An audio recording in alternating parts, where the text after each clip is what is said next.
Welcome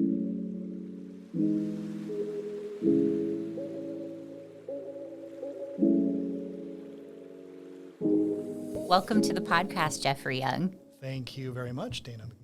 So for those of you that don't know, Jeffrey is my partner, and I'm excited to have you on the podcast today, not just because it's fun to have my partner here, but you have some really important things that you're going to be doing with the practice. You're going to be helping us develop a men's mental health division, which I think is crucial to working with couples, and I want to kind of pick your brain today for those that are kind of not as in touch with the important parts of why men's mental health exists and why you're passionate about working, other than you're a man, obviously. But what does men's mental health mean to you?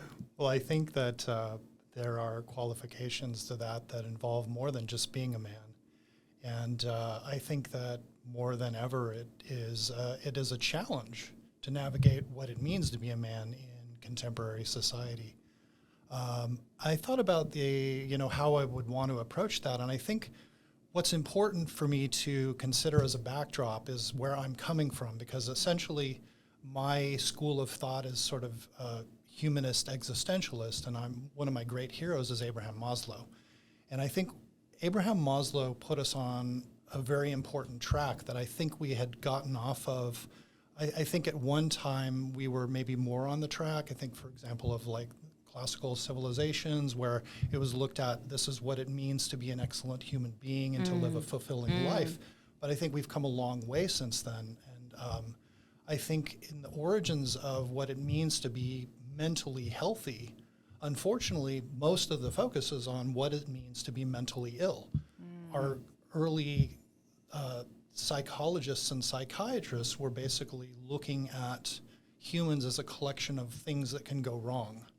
And I think along comes Abraham Maslow, in the 50s and 60s, and says, essentially, we're looking at it through the wrong end of the telescope. Yes, Freud, yes, others, we need to consider how the human can go wrong.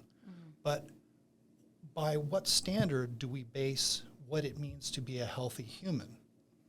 So I approach the subject of what is men's mental health from what does it mean to be a healthy human? And then from a male perspective. And the male part is, I think the question comes down to, what does it mean to be a man? So first of all, I consider mental health basically as living a whole human life, the whole of the experience. And by the way, it's like Aristotle said, one bluebird does not a spring make, right? It takes, you got to go the distance, right? It's over the whole span of a lifetime. And then also, what does it mean to be a healthy man over the span of a lifetime? So that's kind of the way, just to kick it off. Well, that's a very big, broad question I asked you that you could have touched on it all, any place, right? But I could. I think one of the reasons that you're so very suited to help us get this new part of our practice ongoing is you've participated and led men's retreats. Yeah. And what's the goal of a men's retreat? What are you trying to accomplish? Well, that's a great question. And I what I didn't really sort of include in my intro was it sort of asked the question, well, then what does it mean to be a man? And so this men's... Is it changing? Is it ever changing? Because as a female, I'm constantly like, #MeToo, or like here, I used to be in the 50s, I would be a housewife. Now I'm like in the 70s, I had women's lib. Like, do men go through some of these, it seems on the outside that it's just like, oh, man. It's like not necessarily changing. Right. Yeah. Well, it would be easy to see that, but I think, and I would love to get into that. Let me backtrack a little bit. So Men's Center Los Angeles, around 2010, I was really struggling. I was struggling with a loss of a sense of purpose. I didn't really have a clear sense of really who I was or where I was going. I was really I had reached rock bottom in an addiction that I'd been struggling with for decades, really. And I was really at a crucial juncture. Really a crisis in the sense of I think the Chinese characters for crisis are like danger, opportunity. I was really at a turning point, and a relative of mine, Stephen Johnson, reached out to me and said, hey, you know, I hear you're having a rough time. I wanted to invite you to this men's retreat that we're doing up in the foothills of Malibu through Men's Center Los Angeles. And I didn't have to think about it. I said, you know what, your call couldn't have come at a better time.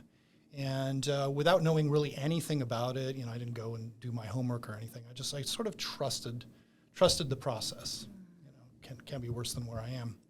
And what I came to learn essentially is that the mission of Men's Center Los Angeles is bring together good men and bring out the best in them.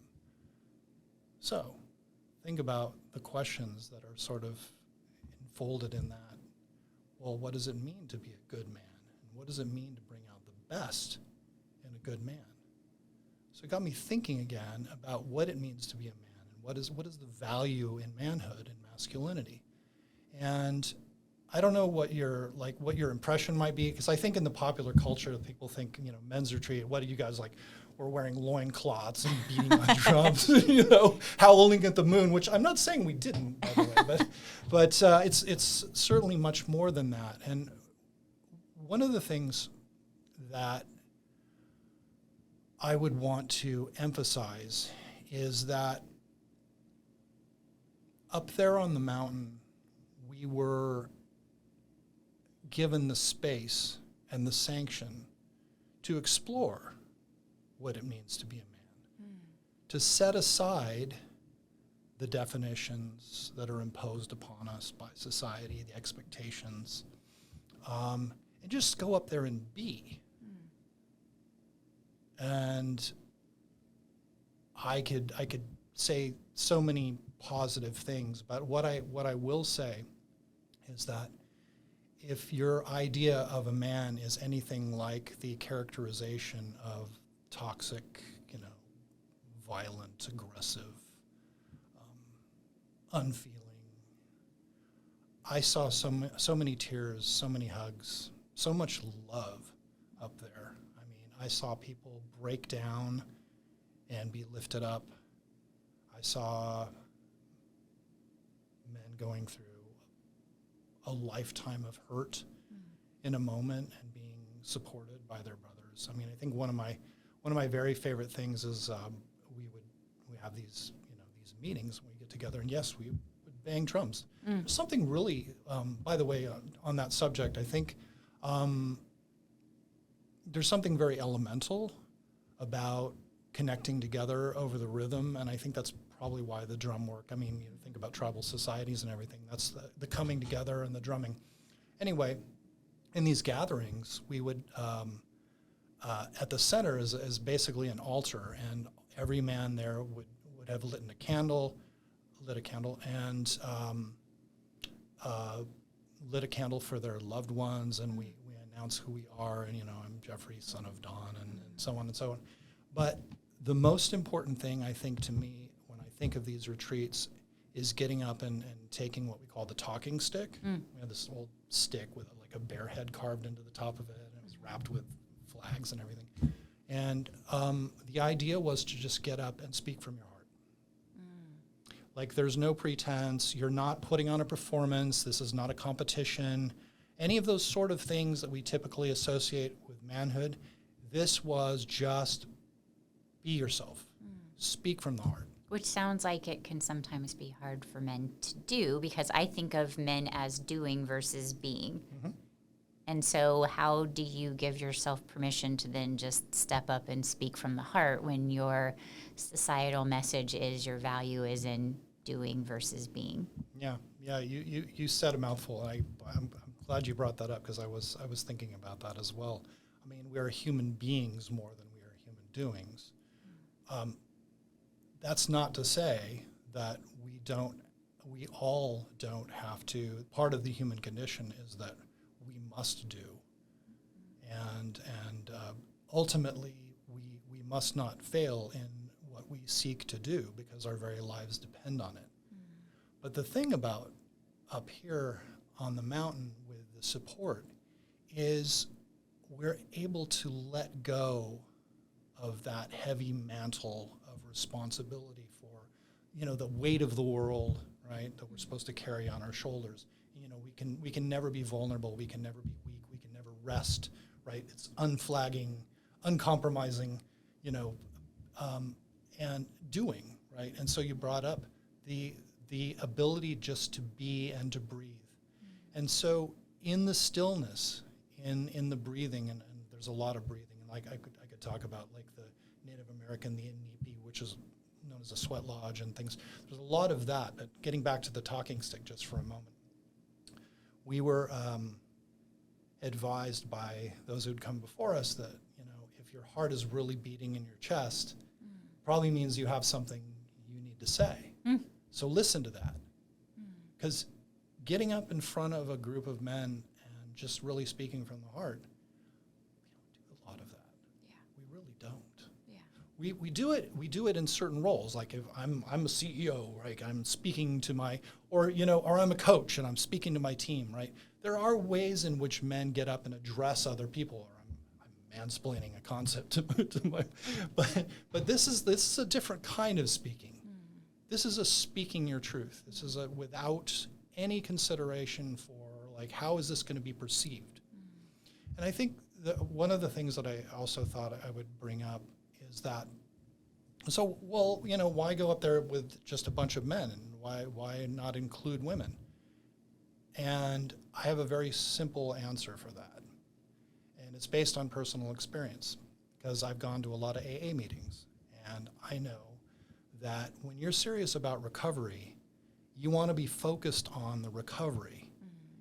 And I've heard people get up and give all kinds of pretty speeches and stuff at mixed meetings, because what are they doing? They're showing off. Because what do men do? We show off, right? We don't show our true colors. We don't show our real selves. That's way too vulnerable. No, we don't. Now, especially if you take a group of men, you put one woman in the room, and all of a sudden, all of the men in the room, now part of their focus is going to be on that woman. I would notice that even when a female cafeteria with staff would come in. We're different. We shift as a man. We shift. We do. What do we shift to? Well, okay. Well, part of it is what I was saying, I think, about showing off. So what is the purpose of showing off? Well, why does a male bird build a nest? Why do, it's like, okay, here I am.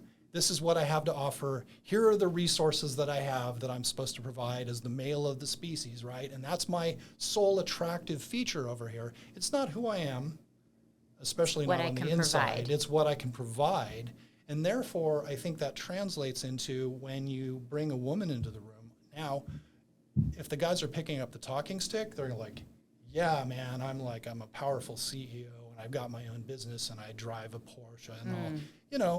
So you lead with your accomplishments? I think so. You lead with your doing. You lead with your doing. You lead with your outwardly visible strengths. I think strengths of character are largely invisible, and I think a lot of the men's work is about a different kind of strength. It's not the sort of strength that we associate with muscles or fast cars or high-paying jobs. It's a different kind of strength. It's a characterological strength, and that takes deep work. And by the way, I think one of the things I would emphasize, since we're talking about mental health, I think the mental includes all that pertains to consciousness. It includes what many people would refer to as sort of the spiritual dimension. And I think there's an aspect of being a man that can only be referred to as a spiritual sort of thing. I think we have a spiritual identity. I don't think we're just interchangeable, if that makes sense. And I think we could talk more about that, what it means to possess a male spirit. Now, I'm not being, I don't mean to be sort of woo, or I don't mean to be sound very American native. I've got like the wind behind my back, and there's a loincloth over me. You're not saying that. You're saying this, embracing a part of you that maybe society doesn't support or doesn't suggest or doesn't. I think what what I mean to say by that is I want to recognize that there's a way in which I think our traditional notions of male and female, like the yin and yang, is that with male it's acting and doing and external, and women it's internal, right? A woman the gestates emotional experience. Well, but think about it. I mean, a woman gestates another being in her very own body. Right. For a lot of we look at the female experience as internal and the maps of the Nesting. internal, and the male as maps of the external and the conquest of the external world. Well, I have to say that men's mental health, just to circle back around to that, has to include everything that means to be a human. And so when we're talking about that, yeah, we've got to talk about emotions. Right? And I know probably further down the line we can talk specifically like what that looks like, because a lot of men are reluctant to, not to kind of jump ahead, but a lot of men are reluctant to seek out mental health help because they are afraid of what that's going to mean. They're going to have to look at some parts of themselves that society encourages them to disown. You know, never let them see you sweat, right? Or You're not allowed boys to don't have cry, that. Yeah, right, exactly. All of the sort of the traditional memes about that. And so, again, by this experience of bringing together good men and bringing out the best in them, I think what that put me in touch with and why I wanted to continue with that work is that, you know, there's something about being a whole man. There's something about not letting society slice you into, you know, just the roles, just the functions that you're supposed to provide. And, you know, I think that's interesting, too, then, when you talk about what it means to be a man in a couple. It opens up the door to so much more than just sort of the traditional roles that we're expected to play. And, you know, we could say more about that, too. I want to talk about couples and relationships. And so how does men getting mental health support, how does that support or hopefully enhance them working together as a couple? Is there a trade-off? Is there something that is a better experience going to couples therapy if you also do individual therapy as a man? No, there's a lot in that question. Let me see how I want to approach that first. Well, let me just start by sort of continuing with the theme that I was talking about, what it means to be a whole man. A lot of what relationships involve are roles and rituals and functions, if you will, right? And these are supposedly based on views of gender and sexuality, and supposedly, depending on which theory you buy into, you know, these are things that are socialized into us from a very early age, or you know, even if you go even more traditionally, it's just that's just the way men and women are. And so if you go really traditionally, then you have to maybe are expected to fall back on the traditional roles that you would find in the Bible or something like that. If you want to try to use that as a guideline, I mean, good luck. But anyway, the thing is, though, you have to start somewhere. We all come into relationships with expectations, and a lot of those expectations are based on our gender, on our sex. And so as a man who has gone through this process of really examining what it means to be a man and what I do bring to the table, I have a much fuller sense. Like, I'm able to look at a deeper meaning, like, what is it that I'm bringing to this relationship? It's more than a paycheck. It's more than remembering to take out the trash and put the toilet seat down, right? It's a whole host of things. And I'm not saying, by the way, that these roles are mutually exclusive. On the contrary, as I started out saying, really, we're human first and foremost. And then we also have these meanings that we bring to our lives that are through the lens of our sex, of our gender. Right, so getting back to what is it that a man who's in touch with what it means to be a man, who's actually considered that and maybe done some work on himself, is more able to,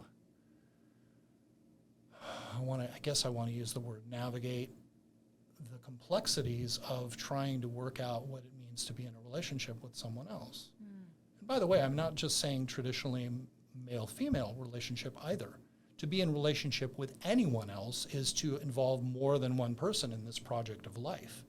And in order to do that, I think we're always better off if we have a better sense of who we are and what our purpose is and what our values are than if we go in there, we're just like acting out the same role that we grew up with or whatever. And unfortunately, and this applies to men and women both, I think by and large we set about the enterprise of couplehood with these roles that we really never really had cause to question. Or like, well, is this for me? And what am I hoping to get out of it? And what expectations am I unknowingly placing on my partner to meet my needs without having considered? And what is it that I am bringing to the table? What do I want to bring to the table? I think that I sort of paraphrase it as knowing the me stuff versus the we stuff, right? Because if you are tied up in that role and you're in a relationship where you haven't discussed your expectations based on your experience of what your role would be like, and you're not having conversation with it as a couple, then you're not really asking for your needs. You're just sort of projecting your experiences onto the other person. Absolutely. Projecting and projection is a large part of, as Freud pointed out, projection is really, it's a defense mechanism, right? It's not really being who you are or being open to who your partner is. It's an unconscious set of expectations that you're putting out there, and very often it comes with an expectation of, mind reading. It's like, well, I'm projecting this out onto you. What, you're not picking up on that? Like, aren't you knowing that what it is that I need? And we don't realize, wait a minute, I have a responsibility to identify what my needs are and then communicate that to you in a way that you can understand. And how would you suggest that couples go about entering into therapy knowing that we probably are going to have different styles of communication or different ways that we project ourselves into the world? How would they mentally prepare themselves for that? Wow, that's a really good question, and unfortunately, I think, and I imagine this has probably been a big part of your experience as a couples therapist as well, is that people wait too long. They wait until the problems have become really, really entrenched, and it can become really hopeless. And so I think a lot of the time people then can go, look, whatever it is that we are already doing, it's not working. And that may not be true at all. It may not be that what you're doing isn't working. There could be some other things going on. But the reason I'm bringing this up is that I think, so there's the me and the we. And it's important to realize that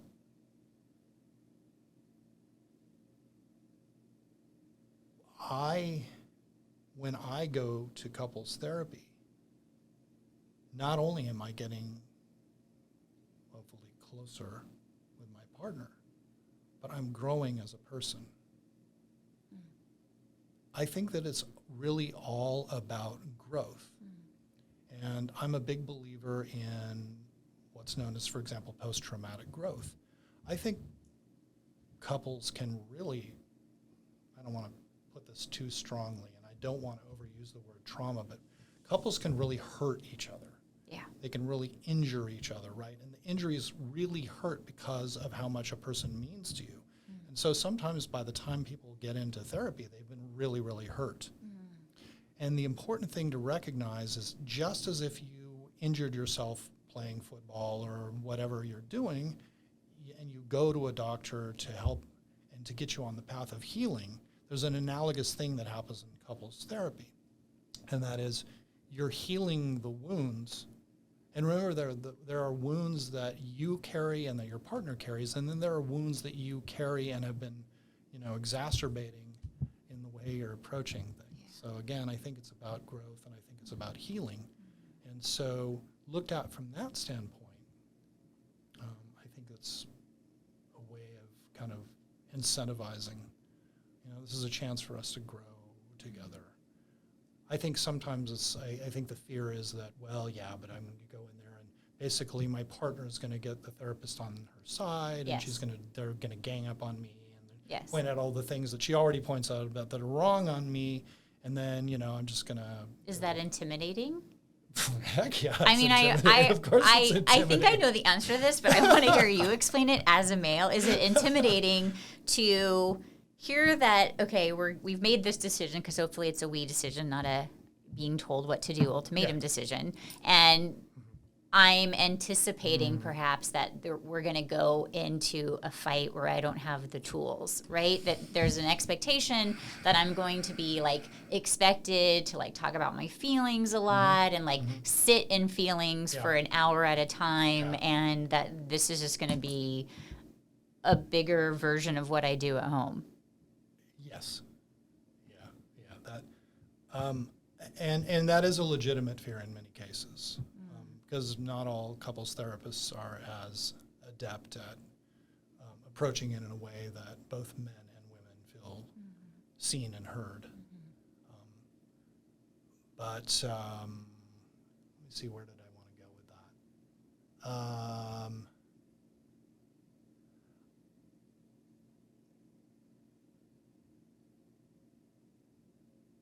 This is one of the things why I brought up earlier that I think it's important to, and one of the undeniable deficits that we face as men is the way we are differentially raised. I mean, there's a lot of research that points to the idea that mothers talk to their young sons differently than they talk to their young daughters, and daughters are actually provided an understanding, a vocabulary, if you will, to identify their inner experience. It's not that boys don't have it. Yeah. Boys have the same emotions as girls. What we don't learn is we don't learn how to talk about it, and we're not supposed to. We're not encouraged to talk about it. So yeah, do we come in as with a deficit? Yes. More than that, we come in with a sense of, if there's something wrong, my job is to fix it. I'm sure you're familiar with the video about it's not about the nail, yes. Right? That's a very male thing. It's like, oh my God. And so I'm already coming into this feeling like a failure because, of course, I was supposed to fix this somehow. I'm supposed to be the MacGyver of relationships, and with a little, Band-Aids and rubber bands. I'm supposed to be able to put this relationship back together. So I might already be feeling like a failure, and that might have already been reinforced by my partner because I feel like I'm failing her because I'm not meeting her needs, because she's always coming at me, and it's probably her idea to go to therapy in the first place. I'm not trying to stereotype, but more often than not, and I don't know what the actual data point out, maybe you do, but I think often it is the woman who suggests. Why? Once again, it's part of male culture that asking for help, being vulnerable, showing that I need help. Well, I know, but I'm supposed to have the answers. I'm already supposed to know, and I feel it. I identify. So, yeah, it's a hurdle. It's getting over that hurdle. I can imagine can be really challenging for men. What would a partner say, or what could they do that supports that they understand that their partner is coming in feeling like they're not ready for a fair conversation?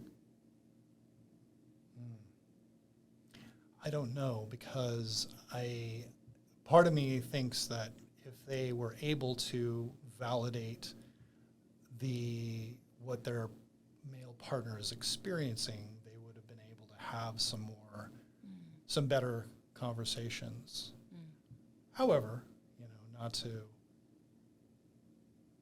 make the hurdle too high, I think.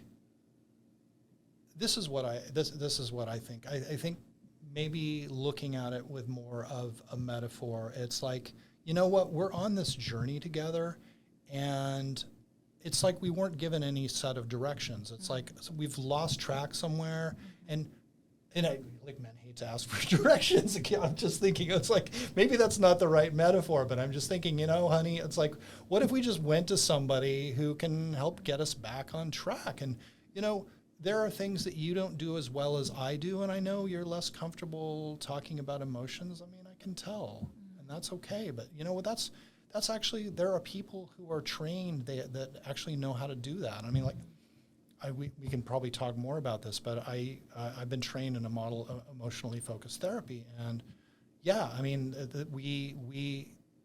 a big part of the work is helping men and women recognize that in many ways they really already sort of have some of the tools, some of the understanding, some of the ability. It's just it hasn't been cultivated, it hasn't been brought out. And sometimes people really need to have it broken down and by a neutral third party. And what I always tell my couples is like, listen, my client is your relationship, whatever that looks like. I am not the judge of that. I'm not the boss of that. I'm not taking sides here. It's whatever you guys, your relationship is your relationship. And so I'm not taking sides here. And I may be talking about subjects which maybe the female partner has a more competence or comfort, her comfort level is higher. But I'm going to be putting her to the test too. But it's all in the service of the relationship. So I guess one of the things I would say is, if you were struggling in your business, say, wouldn't you think about maybe seeking out a mentor or somebody like a neutral third party who can offer you his or her wisdom on, because you're not the first person to go through this, let me tell you, right? And it's okay. It's okay to seek help. Oh, maybe you'd rather continue suffering. I mean, I suppose that's an option, but is that really what you want to do with your life? I love how you phrase that. So if there's somebody that's on the fence or they're listening to this and they're like, well, I do have those big feelings that you talked about, that there's a discomfort in my system, which is I can identify means that I probably need to get some support. What I heard you say was, get it, because if you're using your doing brain, your doing part of you would say, go get a tool so that right. You can continue doing to be the best version of yourself. Yeah. And what I hear you saying is like, it just makes practical sense. It's not a feeling thing. It's if something's not working, why would you not go get tools? If all you have to put the picture on the wall is a screwdriver and you didn't know that you needed a hammer, you'd go consult with somebody to get the right tools.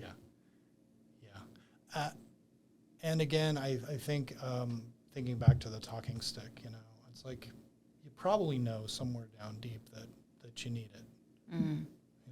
And I'll tell you something. There's a tremendous sense of relief and freedom and comes in being heard and understood. Don't rob yourself of that. That's a nice last thought. I'm grateful to get the opportunity to interview my favorite person. Oh, wow. And I'm excited to have you come do work with us. Wow, thanks. That was, wow, it seemed to go by in a blink. But it felt like a very meaningful conversation, and I'm deeply grateful to have this opportunity. I feel validated as a man. Thanks for tuning into the D-Spot. Find me, Dr. Dana McNeil, and my guests on social media using the links down below. Subscribe for new episodes weekly and leave a comment letting us know how and if you can relate or what topics you'd like us to cover next. See you next time, and don't forget, going to therapy is cool.